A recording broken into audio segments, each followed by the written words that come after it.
Ladies and gentlemen, if you're able, please stand for the Mayor.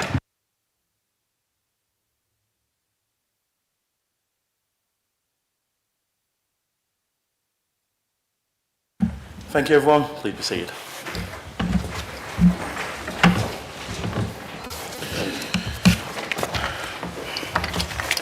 Well, good evening, everyone. I am Councillor James Lancaster, and I'm the Mayor of Milton Keynes.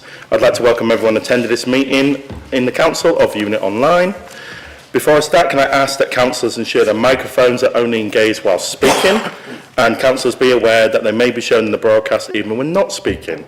Voting will either be by acclamation or show of hands unless a recorded vote is required. We will now move on to the Council's business.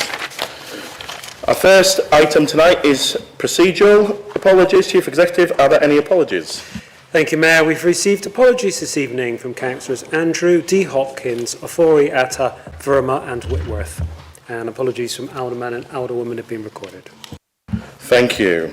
I'll move on to the minutes, which is related to the minutes of the meeting of the Council the 21st of January 2026. Can they be signed as a correct record? Agreed. Thank you. I'll sign them at the end. Disclosure of interests. Before I ask for any disclosures, can I ask the Deputy Monitoring Officer to clarify the position in respect of the business we are to transact tonight, and particularly in respect of the Council's budget? Thank you, Mayor. The ministerial guidance is clear that no disclosable interests arise in the setting of council tax. Additionally, other dispensations were agreed by the Standards Committee on the 14th of March 2024. Therefore, councillors are not prevented from participating by virtue of being council tenants, or in relation to school meals and transport, or the payment of allowances. Thank you. On that basis, do any members or officers wish to disclose any interest that they may have in the items to be discussed? I'll take silence as no. I'm now going to move on to announcements. Moving on to Ramadan, I'd like to take a moment to recognise that the holy month of Ramadan commenced last night. Ramadan is a time of fasting, reflection, charity and also community for our Muslim residents. To all observing, Ramadan Mubarak. We wish you peace, good health and blessings in the month ahead. Also, yesterday also marked the Lunar New Year. This year ushers in the year of the fire horse, symbolising energy, vitality and forward momentum. We are proud of the rich cultural traditions that contribute to the diversity of Milton Keynes, and we wish everyone health, happiness and prosperity in the year ahead. Also, Shrove Tuesday pancake races. The annual only pancake race took place yesterday, won locally by Eloise Kramer in a time of 1 minute and 5 seconds. In the annual challenge between Oni and Liberal in Kansas, Liberal claimed its first straight win in a time of 1 minute and 3 seconds. So congratulations to Eloise and also to those in Liberal, and also congratulations go to the MK Rose Trust and the Parks Trust for a very successful event at Campbell Park yesterday. Moving on to the Rotary MK Swimathon. On Saturday, I look forward to it. I will be myself participating to help raise money for a range of charities, which also includes Camp Hill, Milton Keynes. A huge thank you goes to all the swimmers, the volunteers, sponsors and the organisers who are making this event such a positive force for our community. We'd also like to remind councillors that we have the civic reception and the Mayor's Awards that will take place on the Friday 27th of February. Annual event that is an opportunity for us to come together to celebrate the outstanding individuals, volunteers and community organisations that contribute so much to Milton Keynes. I look forward to recognising their achievements and saying thank you on behalf of our city. I hope you'll be able to join us for what promises to be a very positive and uplifting evening. Councillor Raja. Sorry, Mayor, to interrupt, but it's also Ash Wednesday, so people are celebrating Lent today. Maybe message out for them. I was moving on to that one, Councillor Raja. Would you like to take it? So moving on to Ash Wednesday. We're moving on to Lent. I wish everyone a happy Lent as well. And lastly, on my list, second to last, we have got ward-based budgets. Just a reminder that the deadline for applications is fast approaching. You have until midnight on the 28th of February to get your applications in. And finally, the CQC inspection, that Milton Keynes City Council's audit social care has been ranked in the top 10 in the country following our recent CQC inspection. I want to give a congratulations to the whole hard-working team, led by Victoria Collins as Director and Councillor Donna Fuller as Cabinet Member on this fantastic result for our Council and our residents. Can we get a round of applause, please?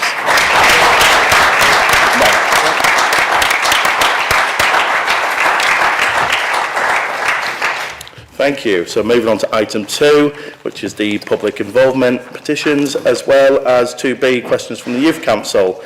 Chief Executive, have we any petitions or questions from the Youth Council tonight? No, we haven't, Mayor. Thank you. So questions from the public. We have one question, a public question from Max Osborne. Would you like to get yourself ready? Thank you. So what I'll do for you, Max, is when I call for your question, introduce yourself briefly. You'll then have 1 minute to ask your question, and any supplementary questions, I must stress, must be related to the original question or the reply that is going to be mentioned and should not be a statement. Max, please ask your question. Thank you, Mr. Mayor. Good evening, Council. Thank you for your time. My name is Max Osborne. I am owner of Number 1 Barbers in Campbell Wharf. I represent the local businesses in Campbell Wharf, and that include Canal Street Coffee, the Electra Community Boat Company, and the PT Workspace. My question is, please will the Council review and remove the current clearway restriction on Overgate in Campbell Park, and instead put in a 2-hour parking with no return within 2 hours signage to better reflect the area's current use. The existing restriction is no longer appropriate for a mixed-use area with residents, small businesses. It's having a negative impact on local trade, and it's damaging the day-to-day experience of residents of the area. Left unchanged, we are at risk of undermining this wonderful community hub that the council and local businesses have worked hard to create in this beautiful and unique part of our city. Thank you. Thank you. Councillor Wasamaku, can you please respond? Thank you very much. Thank you very much for bringing the question to full council. This has actually been brought to my attention by several different parties, including our MP. I've already asked that the head of highways investigate why it's a clear way. It's not. There is a potential that it's been assigned as a clear way because of national highway infrastructure, and they want to keep a route available if the M1 or the A5 are closed for some reason. So we're looking at whether that is the case. If that is not the case, we will investigate what can be done, if it can be removed, what it can be replaced with. And in the meantime, I think in your submitted question, you raised concerns about the signage. So we will ensure that the signage that is there, indicating that it's a clear way, is as clear as possible. But I really appreciate you bringing the question. I think it's a really important issue, and I have been looking at it and trying to get some action taken on it. Thank you. Max, do you have a supplementary question? Yes, please. Thank you for your reply. Would you be willing to meet us as a group of small businesses and just discuss how we can navigate the situation moving forward, because we are really struggling as a small community? Very happily, and I did plan to come and see you probably about a year ago, but I just had a child and I missed the appointment, so I'm really sorry about that. But I would be really happy to come and talk to you, to see the area. I appreciate how much effort and thought and care is going into developing the community, so it'd be a real pleasure. Thank you. Thank you, Max. Thank you. So we'll now move on to item 3, but there's no matters that are raising from the last meeting, so we'll move on to item 4, and it's a report, 4A, which is a referral from the Cabinet meeting on the 4th of November 2025, and it relates to the funding contribution to parish and town councils and the local council tax reduction scheme. Councillor Townsend, as a relevant Cabinet member, would you please move the recommendation? Yeah, thank you very much, Mr. Mayor. As explained, this outlines the funding contribution to be made to parish and town councils. over the next year, and it also talks about the LCTRS, which is the Local Council Tax Reduction Scheme. I just want to highlight on that we do still have one of the most generous offers in that regard in the country, up to 80% discount, and we have recently enhanced that offer with the additional exemption on those who are diagnosed with a terminal illness within our city. But yeah. Thank you. Councillor Marland, I believe you are to second. I am. I do. Chief Executive, I understand there are no public speakers. That is correct, Mayor. Deputy Mayor, please can you confirm those councillors who are given notice to speak? Thank you, Mayor. I have no one on this one. Anyone that wishes to speak, please raise your hands. No takers. Thank you. So, Councillor Townsend, would you like to sum up? All good, thank you. Are we agreed? Thank you. We'll now, if I get the right page, move on to 4B, which is the referral from the Cabinet meeting on the 3rd of February 2026 and relates to the Treasury Management Report. Councillor Townsend again? Yes, so as I said at Cabinet on the 3rd of February, the position has continued to improve. We were looking at a £400,000 gap, which was very positive for Q3 considering where we were at the start of the year. I mean, since Cabinet, that gap has now gone. So we are looking to finish with a balanced general fund by the end of the year. This is a good thing, and consistently this is the case year after year. You know, we set good balanced budgets and then we stick to them. So. Thank you. Councillor Marland to second. Formally. Thank you. Chief Executive, are there any public speakers? No, they're not, Mayor. Deputy Mayor, can you confirm those that are given notice? No one has given notice, but if anyone wants to speak, now's your moment. Please raise your hands. Why do you say it like someone's in a shopping district? Well, because I used to work in retail. That says a lot. You know, so please move to the front of the shop. No. No, we haven't got anyone. Okay, Councillor Townend, would you like to sum up? Now you guys are finished heckling each other. Yeah, I'm good, thank you. Thank you. Are we agreed? Agreed. Thank you. So, item 4C is the referral from Cabinet on 3rd of February 2026 regarding the Council's budget for 26 to 27. We will shortly be debating the Council's budget for 26 to 27 together with the amendment which has been put forward. For the benefit of the public, I will now outline what will happen.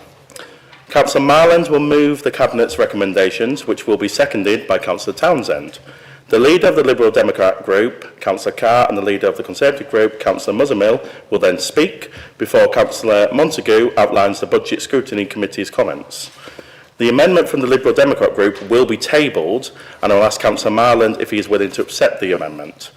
Next, we will hear from any members of the public who have been registered to speak before the Council debates and the budget and propose the amendment altogether.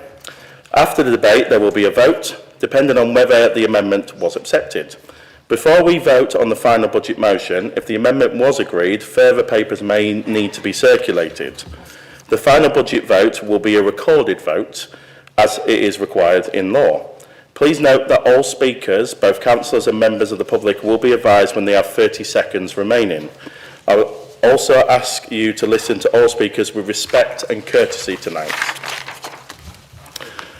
I would draw the meeting's attention to the additional information which was circulated online on Friday afternoon with copies available on your desks. Number 1 is a report that sets out changes to the Cabinet Budget Report, which includes updated information in relation to the financial settlement and the recommendations the Council must adopt when setting the level of Council tax, which includes the details of the precepts from the Police and Crime Commissioner, the Fire Authority and the Parish/Town Councils, and the response to the Budget and Resources Scrutiny Report on the draft budget. And the second part is the amendment proposed to the Cabinet's recommendations from the Liberal Democrat group. I will now move some procedural motions in respect of the forthcoming debate, bless you Ed, on the budget in accordance with Council Procedure Rule 21.1. So Council Procedure Rule 13.4b, which is length of debates, is to be suspended, and Council Procedure Rule 13.6h, which is ownership of motions to pass within a successful amendment, be suspended. Deputy Mayor, will you second? Formally, Mayor. Thank you. Do any councillors wish to dissent or abstain? Then the council is agreed. So, in accordance with the Council Procedure Rule 13.4, I will allow the speech from the Leader of the Council to exceed the limit of 3 minutes, should he wish to, and also allow the Leader of the Liberal Democrat Group and the Conservative Group to speak for up to a similar time. Councillor Marland, please move the recommendation, together with the technical recommendations regarding precept from other authorities, which the Council must adopt when setting the level of council tax. Thank you. And as you say, Mr Mayor, move this budget, but also the amendments as have been set out on the Council's website and in the additional papers. This is my 13th and final budget as Council Leader. You might think, 13, you've been Leader of the Council for 12 years, and that's because, as many of you weren't in this chamber on our first budget in 2015 as administration, you will recall that it was actually voted down for an organisation that the Local Government Association has called a well-run council and now has a national reputation for managing its finances very well. It was difficult that first year to manage a £3 million budget hole that had been gifted to us by the previous administration. In 2026, we wish for a £3 million budget hole. That's how local government finance has deteriorated in the 14 years since the Conservatives were elected, 15 years the Conservatives were elected to Parliament, and in the 12 years I've been Leader of the Council. But every year I always start from the position as a former accountant to point out that a budget is a financial document. That is all it is. It is the financial means, the money, to be able to deliver the priorities, the political priorities of this council. No more, no less. A budget is only as good as the priorities that the administration sets out that it wants to deliver on behalf of the people of this city. And I'm proud of the 12-year record of this administration, and I'm proud that we will go into an election in just 3 months' time to be able to fight on that record and to be able to say to the people of Milton Keynes that unless you continue with the progressive politics of this city, actually a lot of that is going to be put at risk. The fact that we protect services for the most vulnerable people in this city. We provide one of the most generous financial support packages to people who are vulnerable and who need it, whether that be the cost of living crisis package, whether that be the local council tax reduction scheme, or whether this council is has been in a financial position to be able to introduce that discount, that dispensation for people with terminal illness in their households. I'm proud that we've been able to maintain weekly bin collections. I'm proud that we haven't just kept libraries open. We've actually opened more libraries, and actually through 106 contributions we've actually been able to enhance the mobile library service in villages when other places have cut it back, or other places have cut library services back. I'm proud that we are a top 10 council for for adult social care services, and I'm proud that this administration has taken our children's services from inadequate and requires improvement to good with some outstanding features. Of course, we can't do everything. And we can't do everything because the financial situation facing local government is and remains and will continue to be dire. Do I and this administration, does anybody in this room want to put council tax up by nearly 5%? Absolutely not. Is it wrong that councils now have to fund the vast majority of services through council tax, which is an iniquitous tax that is completely and utterly not fair? Absolutely not. But that's what successive governments have done, and that's what successive governments will continue to do. The fact that this council lost nearly 6% of its funding before this year shows just how much local government meant to the government of the time. And it will take time to rebuild. And although the financial settlement this year was not the best that we could hope for, it was certainly better than that we budgeted for. We stood to lose £60 million worth of business rates growth. Would I like this administration, would I like this council to be in a place where the effort that we put in as a city the amount of effort we put into economic growth, the fact that we are a pro-growth place, and I think generally we are, that is on a cross-party basis, should we be able to keep more of that growth than other places do that aren't pro-business? Of course. And hopefully that is what devolution will give us. But at the moment, that is not an option to us. So of course we always want to do more. Of course we would want to roll back the clock, not just to 2010, but before that. But this administration and the choices that we made, both as a Progressive Alliance but as a Labour administration, means that the extra money that the government have given around family centres, around more help for children, around more help for adult social services, where other councils have had to cut back and rebuild those services, this council does not have to. This council is starting from a better place than other councils are starting from. It is absolutely right that councils like Manchester and Middlesbrough and Burnley that suffered the most under Conservative austerity gain the most from fairer funding. But it is also true that places like Milton Keynes, that are the economic engine of this country, deserve to keep more of the economic growth that we push forward.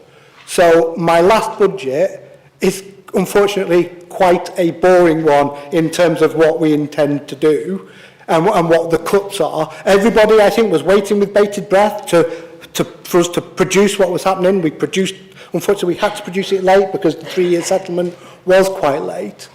But what you'll see in front of you is effectively a steady state budget. Unfortunately, that does mean that a number of colleagues, we won't be taking on people to fill some vacant posts. We will be reducing some posts. But that is only right and proper in any organisation. Any organisation must always look to productivity gains, to efficiency, to make sure that we as a council continue to deliver the best value services for our council taxpayers. And that is particularly true as council tax represents more of the money that we are spending on an annual basis, and that will only get worse.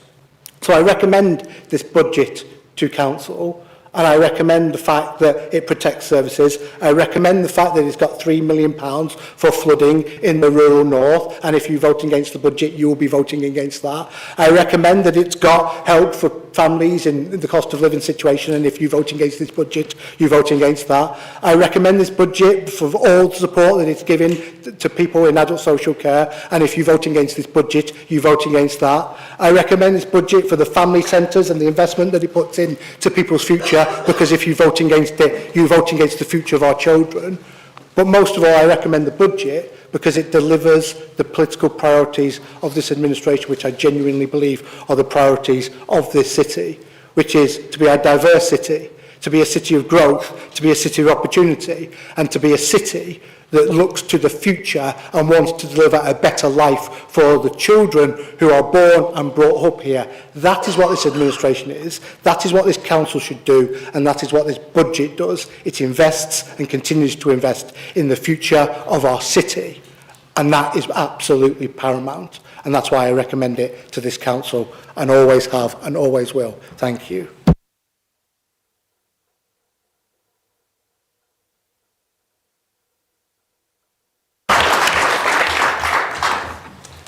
Thank you, Councillor Marland. I make that 8 minutes and 4 seconds. Councillor Townsend, do you second? Yes, please. Thank you. I just want to add some thanks onto this, please. So we need to thank officers for their hard work. So Steve Richardson and the finance team for everything that they do year round to get us to this position. To all of the directorates for the work that they did on pulling together the final papers, especially as we did get the provisional settlement through quite late. They had to put in, a lot of hours in quite a short space of time, just after Christmas, to get those savings that we needed to balance the budget on the table. I want to thank Budget Scrutiny because of the work that they put in, obviously, when they scrutinise the budget and the recommendations that they bring forward to us.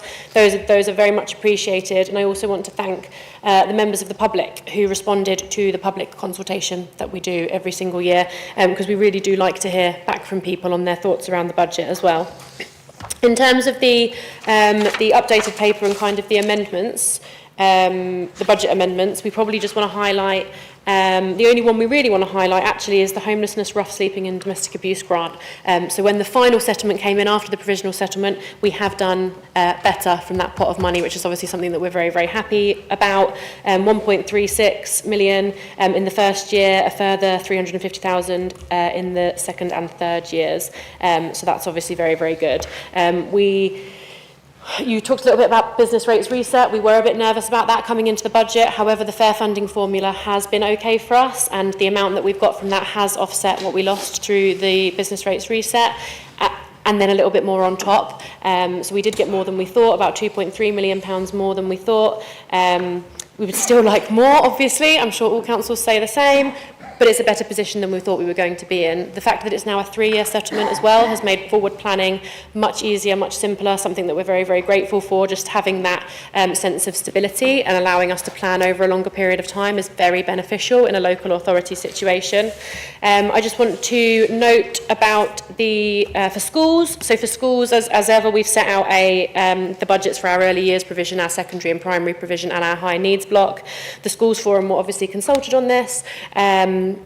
It's highly likely that the high needs block will go into deficit during 26-27, but I think we've been saying that for a long time now. Most other councils have already crossed that line, and the government, we're still waiting for the white paper on the real details about what they're going to do around SEND. But we know there is going to be some additional provision, and then I'll just quickly touch on the HRA. So we have proposed a balanced budget again for our tenants, continue to support investment in our housing stock, but also investment in regeneration.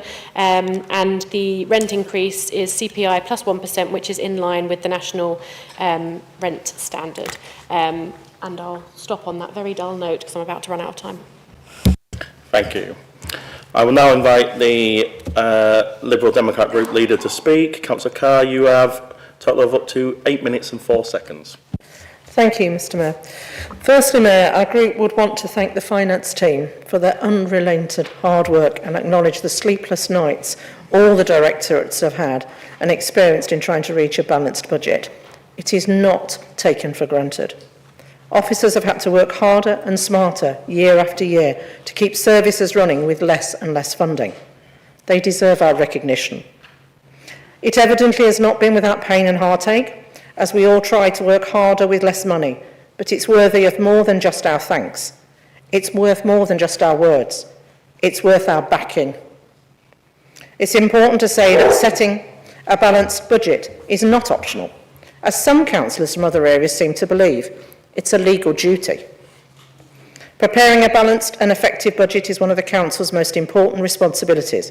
It should reflect the council's priorities and our values. But most importantly, it seeks to deliver essential services that improve lives.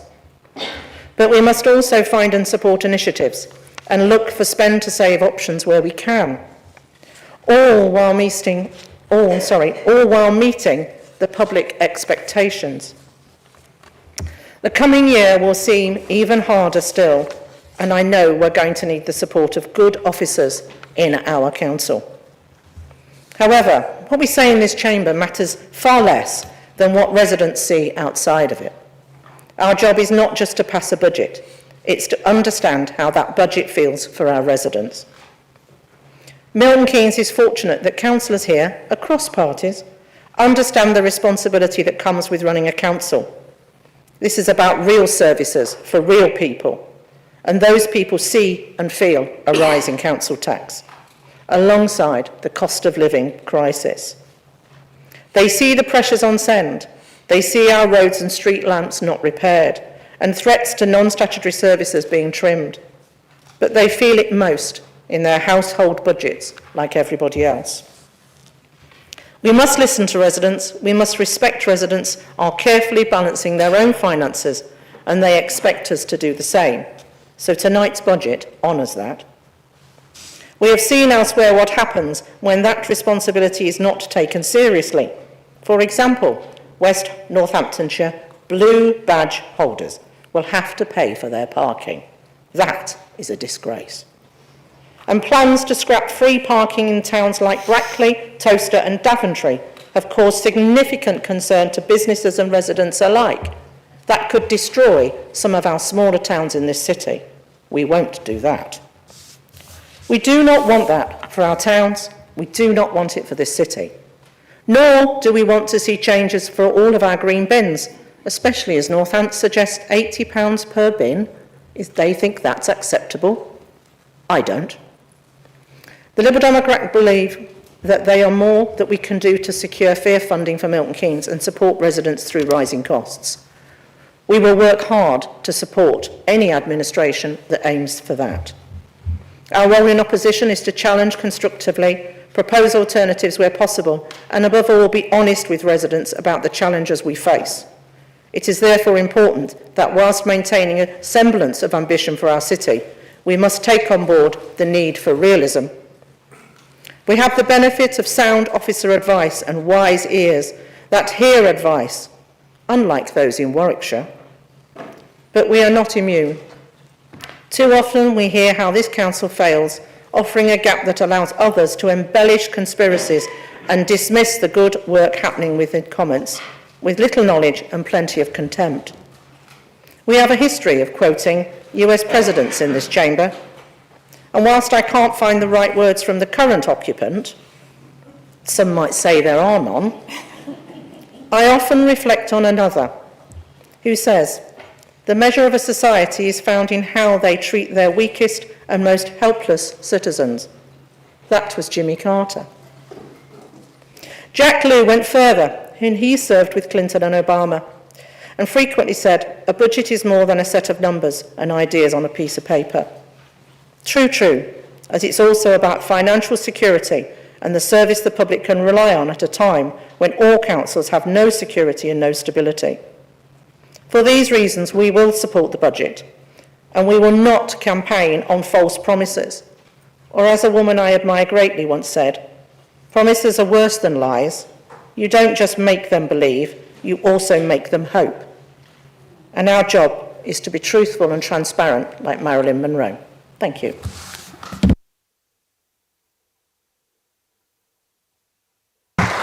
Thank you, Councillor Carr. I will now invite Councillor Musmail as the leader of the Conservative group to speak. Councillor Musmail, you now have 8 minutes and 4 seconds. Thank you, Mayor. I would also like to add our group's thanks to all the officers involved. Mayor, tonight we are being asked to support a budget that includes a 4.99% council tax increase and a rent increase. Whilst the leader mentions that this budget being one where they can deliver on their political priorities, the question residents are asking is simple. Are they getting value for their money? It is residents' tax money, and we have a responsibility to our residents to deliver on residents' priorities. For over a decade, Labour, supported much of that time by the Liberal Democrats, has run this council. And during that time, council tax has risen year after year, and in the last 3 years at its maximum. The Constitution was changed, so there will be less scrutiny as committees were made smaller. Residents and parishes have had their rights taken away, which stops them from challenging executive decisions. Parking charges were increased despite thousands signing a petition. Residents opposing the household waste recycling centre were dismissed rather than listened to. These are not isolated decisions. They reflect a governing mindset of control. Let's talk about the waste. £10 million of our residents' money has already been spent on Agora, with only a big pile of rubble to show for it. Saxon Court, over 1 million has already been spent and it's still boarded up. Linford Wood, costs have risen by over 200%. MK East is over budget and under-delivered. Major regeneration projects like Bletchley and the Lakes Estate have been delayed repeatedly. And do you remember the FI09 that was meant to open in a year, the one that stayed shut for 2 years? Delays cost money. Poor planning costs money. Mismanagement costs money. And for no fault of their own, it's the residents that are asked to foot the bill. There has been more money spent on the civic officers than on fixing our roadways. And in case you didn't notice, they are in bad shape. You spend taxpayers' money on artwork outside the station that turns into a slip and slide when it rains. Common sense doesn't seem to be commonplace. No one disputes the pressures in children's and adult social care. But these pressures are not new. They happen every year. So we cannot keep responding with short-term fixes and emergency adjustments. The sticking plaster approach is not working. The leader referred to also the S106, but the administration has allowed S106 contributions to drop. So how can we build play parks and community spaces, maintain our roads and redways? The transport program carries a funding gap. Our roads need fixing, they're crumbling. Potholes are growing into craters. Underpasses are flooded, making it impassable. Street lights need to be fixed faster. Housing repairs drag on. Graffiti is making our city look neglected. Affordable housing is but a mere dream, and residents are paying more and seeing less. We shouldn't be managing decline, but this is exactly what this council is doing. We've had over 11 years of this, and the political reality is that in May, this council will change hands. And if that is ours, we will prepare a budget that focuses on residents' priorities. Milton Keynes was built on ambition and on delivery, not excuses. Residents are paying more, they expect to see more. Fix the roads, repair the homes, get the basics right. And until that happens, we will stand with residents, not with this budget. Thank you. Thank you, Councillor Mosmail. Councillor Montague, I note the late papers included written response from the Cabinet to the recommendations from the Budget and Resources Scrutiny Committee. Would you like to comment on the budget on behalf of the committee, please? Thank you very much. I am often accused of sounding deadpan and miserable, but it's going to be hard to sound miserable following that. Thank you, Councillor Mosmail, for setting me up nicely to sound chipper. On behalf of the committee, I'd like to give my thanks particularly to Sian from Democratic Services for all of her hard work this year, managing the committee and helping me manage the committee too.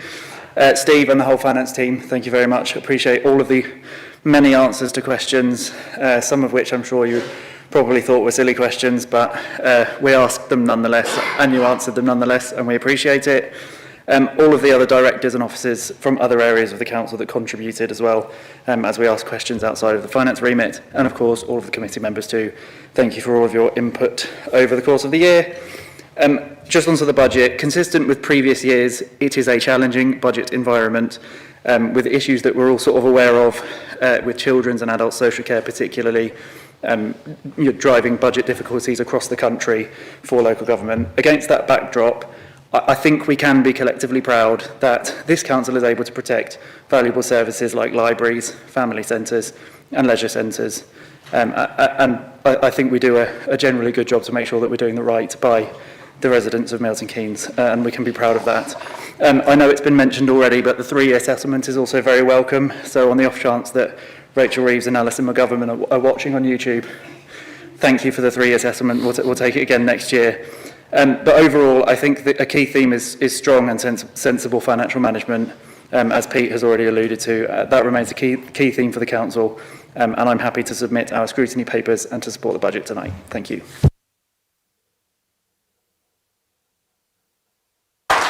Thank you, Councillor Montague. I will now move on to the amendments. Councillor Kerry Bradburn, please, can you move the Liberal Democrat amendment, which is set out in the late papers? You have up to 3 minutes. Thank you, Mayor.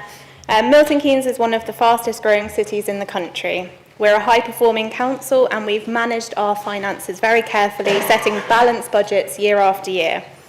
But when the government announces £5 billion nationally to address SEND pressures, we need to make sure that Milton Keynes receives its fair share. As a growing city with rising demand, that funding really matters to our residents and to our services. That's what this amendment is asking for, that we actively pursue every available grant and funding opportunity to support SEND in Milton Keynes. It also asks for something equally important, transparency. Residents deserve clear information about financial issues that the council faces. They shouldn't be surprised by saving decisions further down the line. If difficult choices lie ahead, we should say so early and openly. And with a 3-year settlement, we should be able to do this more easily. And if people are entitled to help, for example with council tax reductions, we should be proactive in telling them. We shouldn't wait for struggling households to come to us. We've seen elsewhere what happens when easy promises are made about cutting council tax without explaining what services would be reduced, or indeed when reserves are raided and councils go bankrupt. Those promises quickly meet financial reality. Every council in the country is facing rising costs in social care and SEND, and as Councillor Carr has mentioned, setting a balanced budget isn't optional, it's a legal duty, and this amendment recognises that reality. It's straightforward. It asks us to secure fair funding for Milton Keynes, protect essential services, and be honest and proactive with residents. It's a practical amendment. It doesn't promise what can't be delivered. It focuses on doing everything within our power to support residents in difficult times. I ask members to support the amendment. Thank you.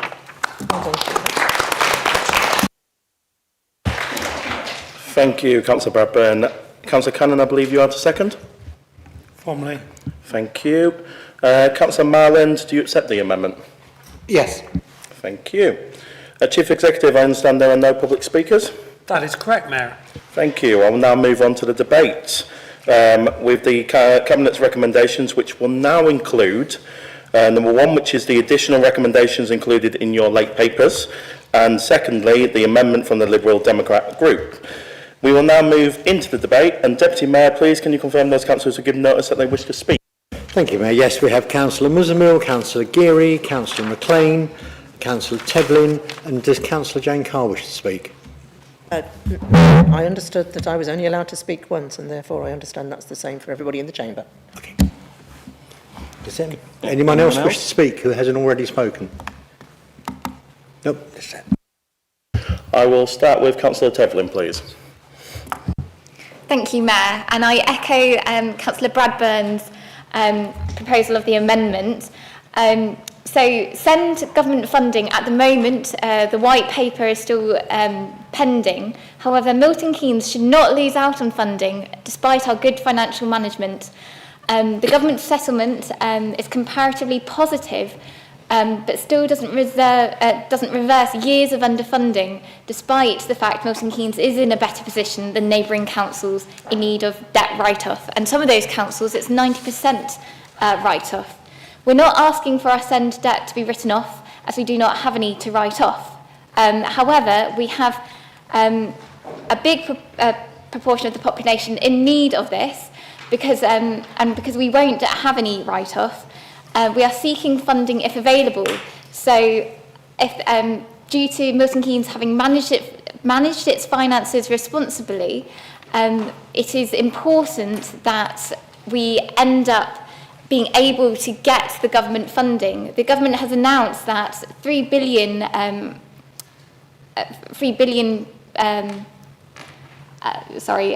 spaces have been being made available in SEND and mainstream schools, followed by 200 million to train teachers in supporting children with SEND, and a further 1 billion to create sustainable spaces in mainstream school buildings. Now, I think Milton Keynes should have prime opportunity to bid for these funds as well. Just because we have a good financial record doesn't mean we should miss out. So, yes, please support the amendment. Thank you. Thank you. Councillor Geary, next, please. Thank you very much, Mayor. I just want to pick up Councillor Townsend, if I could, on a point to start with. You said when you were summing up, we set budgets and we stick to them. It's hardly true, considering the last couple of years you've had £8 million overspends and significantly more than that, which means you've had to make in-year savings. That's not sticking to a budget. That's firefighting throughout the year to bring a budget in without the council collapsing. It's not sticking to a budget. The budget had to be radically altered, drastic cuts in year. So it's a slightly different issue there. But I'm going to pick up on a point that Councillor Muzzamill said to start with. This is a very different budget process to what many people will have seen in this council before, because normally you find opposition parties and even the governing party sometimes putting forward amendments to try to polish the budget, get their bits into it and things. And it's not really happened this year. You haven't got an amendment from us. And the one from the Lib Dems is interesting, although I do agree with an awful lot of what it says. The reason being that we all realise that this is a budget for probably 6 weeks. Because while we don't know what the outcome of the election will be, it is, I don't think many people even over there expect to see a Labour majority administration post-election. So this budget will be amended because there will be different people sitting over that side of the chamber, and this budget will be radically changed because anybody coming into the administration will want to put their stamp on what they are wanting to do. They will have a manifesto they wish to implement, and therefore it's going to change. So we don't really, it's probably the simplest and easiest budget process we're going through. The very fact the Lib Dems put forward this amendment probably says about the confidence that they have that they'll be sitting over in the leader's chair after the election, because if they were, they would just do it when they got round to it. So this is probably slightly a boring budget, as the leader has said.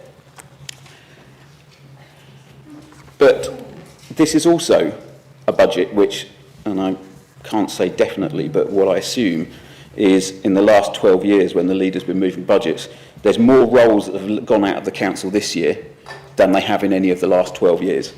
That is a significant change. 65 roles is a significant change to this council.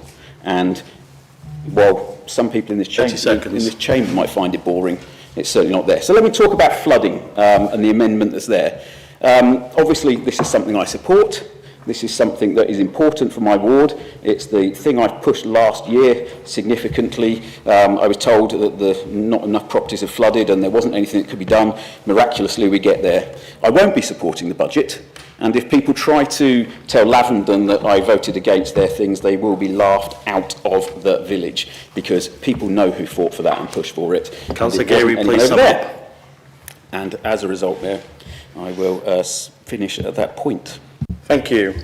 I now have Councillor McLean next, please. Thank you, Mayor. I apologise if I sound a bit croaky and I pick up some throat pastols. Like Peter, I find myself in a difficult position. For 10 years or more, we've been pushing for some funding for flood mitigation in Lavenden. We're absolutely delighted that there is something in the budget for this year, and also from the Environment Agency.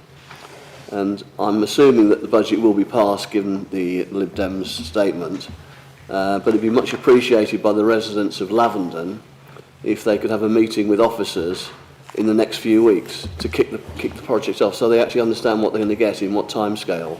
We've had some informal discussions with officers and hope that the council will support those proposals. I'd like to thank the leader for his recommendation, but like Peter, it's clearly obvious how the vote's going to go.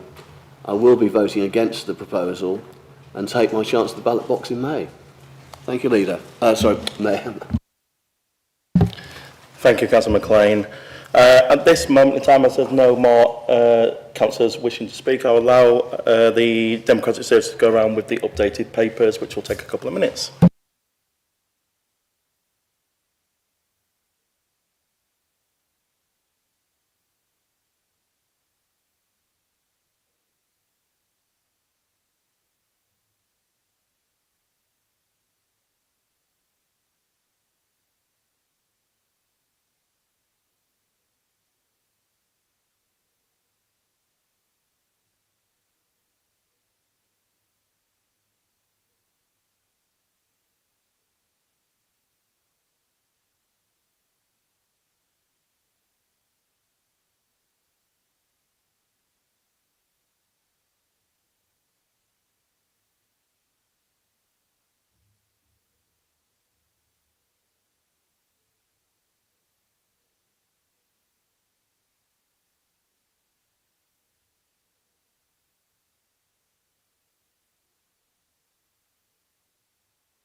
Thank you.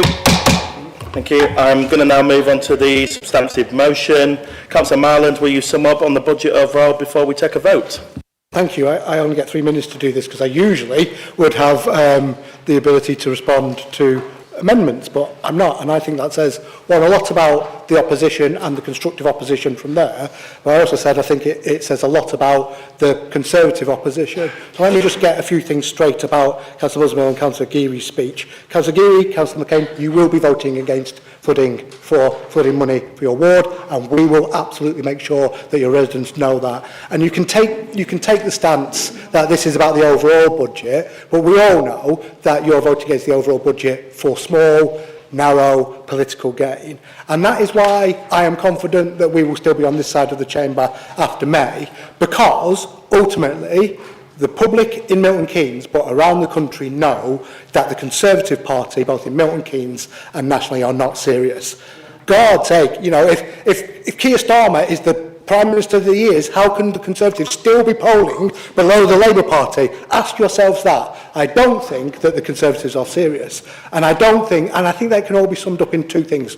One, there was no public money spent on that artwork on Station Square. And two, even if there was public money spent on that artwork in Station Square, I would be quite happy to defend it because it has completely transformed a lot of people's views of Milton Keynes in the past few months. The fact that it is now on fronts of national papers says that it was value for money. And if anything says a party does not believe in the forward-thinking, diverse, energetic city that is Milton Keynes, it is opposing that artwork for nothing more than fake political reasons. You can pretend all you like that you would not put up council tax. Reform did that last May, and every single Reform council this year is putting up council tax in the councils that it took. And if you pretend otherwise, as Conservatives or as Reform might do in May, the people will laugh you out of the ballot box. That's if you get to stand at the ballot box.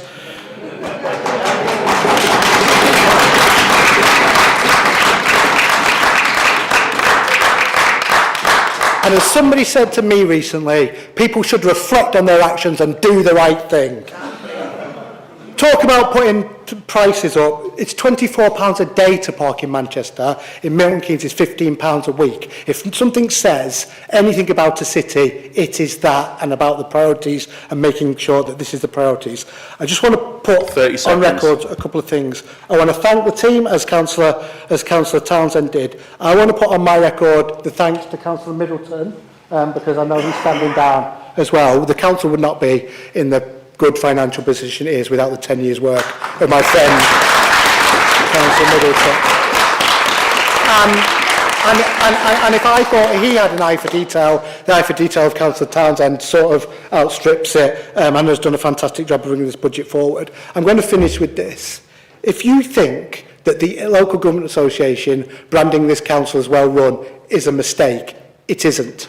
If you think that the local government association saying that we control our finances, Councillor Geary,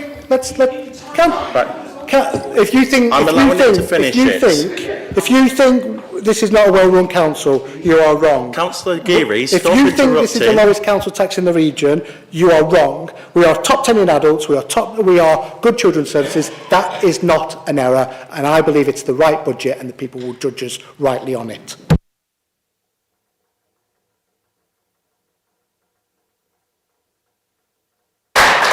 Thank you. As I mentioned, please make sure we stick to 3 minutes in our next speeches. And also, I ask for everyone to be respectful in this chamber, so no interruptions towards the Mayor, please. Thank you. So, I will now take the substantive motion on which the Council will be voting in front of all the councillors, together with the addition of the recommendations set out in the late report. As it is required by law, it will be a recorded one. I will now ask the Head of Democratic Services to undertake a vote on the substantive motion. Thank you, Mayor. Councillor, so you're voting on the substantive budget motion which has been circulated. When I call your name, if you could indicate very clearly, please, whether you are for, against or abstaining. We'll start with Councillor Adewale. For. Councillor Ahmad. For. Councillor Andrews. Against. Councillor Bailey. For. Councillor Bamashile. For. Councillor Banks. For. Councillor Bell. For. Councillor Kay Bradburn. For. Councillor M. Bradburn. Councillor Brown. Councillor Cannon. Councillor Acar. Councillor J. Carr. Councillor Clark. Councillor Crooks. Councillor Eaton. Councillor Exon. Councillor Ferrens. Councillor Fuller. Councillor Geary. Against? Councillor Hernshaw. Councillor V. Hopkins. Councillor Hume. Councillor Hussain. Councillor Kendrick.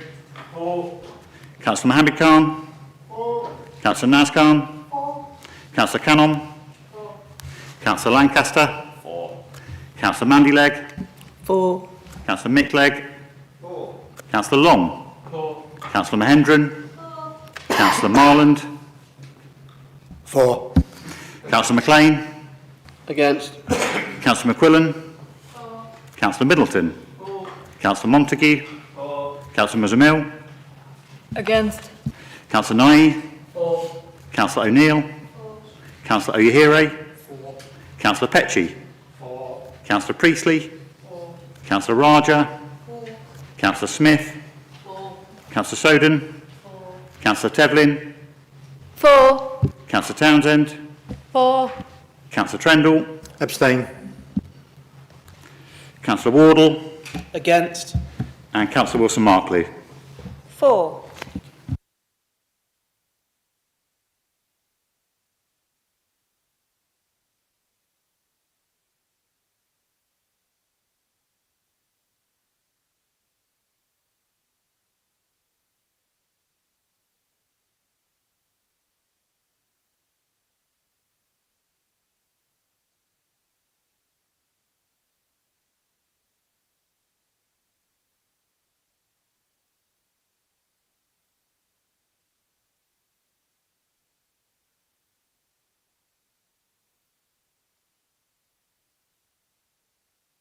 Thank you.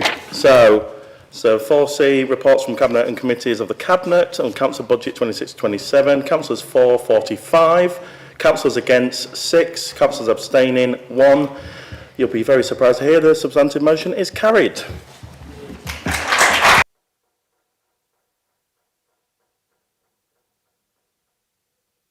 Thank you. We're now moving on to item 5, which is councillors' questions. Deputy Mayor, can you please make me aware of any councillors that wish to speak? We have Councillors Ferrens and Councillors Jane Carr. And Councillor Marland is wanting to go on the list. I will take it with Councillor Ferrens first, please.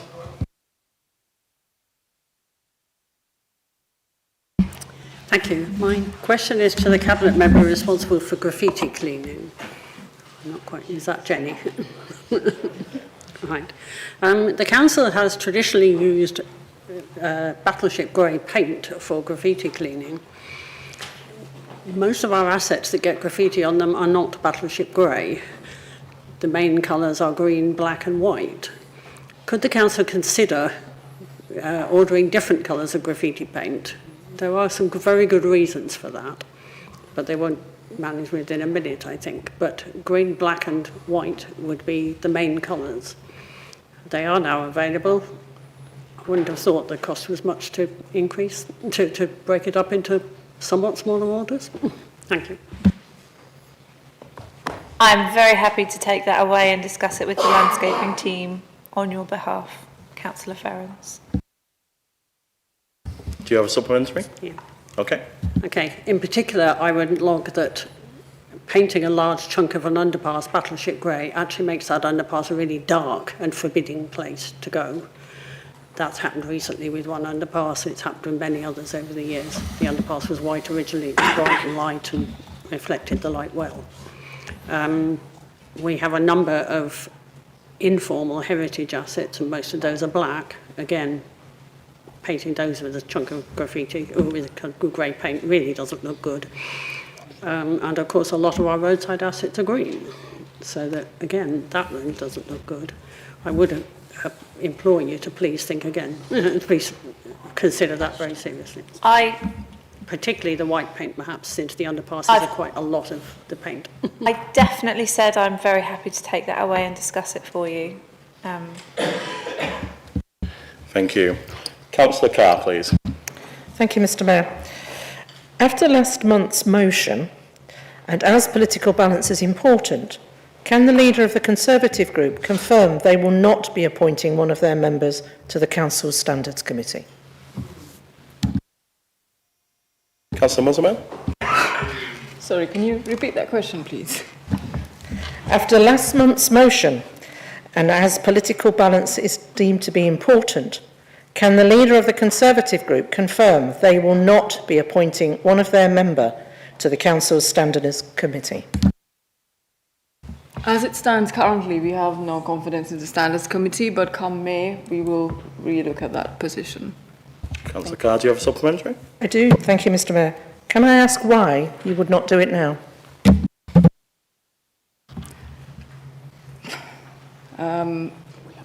Because we have no confidence in the Standards Committee as it stands now. Thank you. Thank you. And Councillor Marland, please. I think it's interesting that people don't have confidence in due process. I would like to ask the Conservative leader of the Conservative group, does she have full and unequivocal and absolute confidence in her deputy leader? I do. Under what circumstances would that change?